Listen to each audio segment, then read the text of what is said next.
Hey y'all, thanks for stopping by. So, I saw Matt Walsh and Wayne Brady trending on Twitter yesterday, and as different of subjects as they are, surprisingly they were talking about the same sort of thing. With Wayne Brady, he was in an interview where he talked about being pansexual.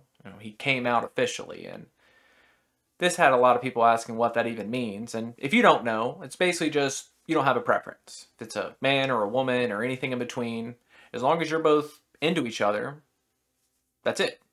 And you might say that's just being bisexual. And to that I say, yeah, I mean, I guess I see where you're coming from. A lot of these words have overlap.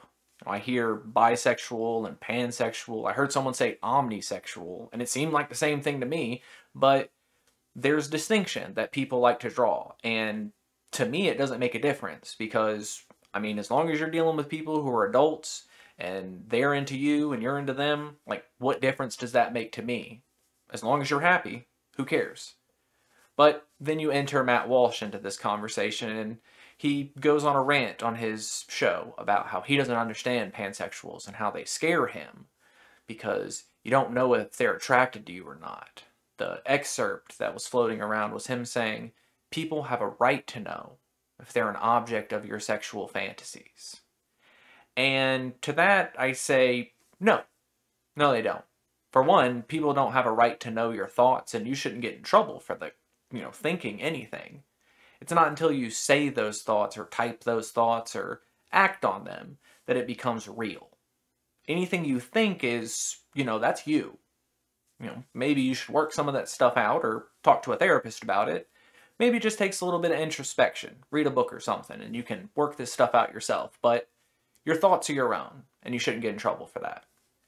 And as far as the right to know, why do you think anybody should have the right to know anybody's sexual orientation? I'm not very opaque about what I'm into. I'm a straight guy. I've been straight seemingly my whole life. I haven't had any thoughts the other way around. And I don't, that doesn't mean that I'm into every woman I see. There's some I am, and I mean, to be honest with you, most I'm not, but that doesn't detract from them being a woman. It's just, we have preferences, and that's okay. Just because you have more options on the table for you doesn't mean you want to take a bite of the whole buffet. You're going to pick the stuff on your plate that you want.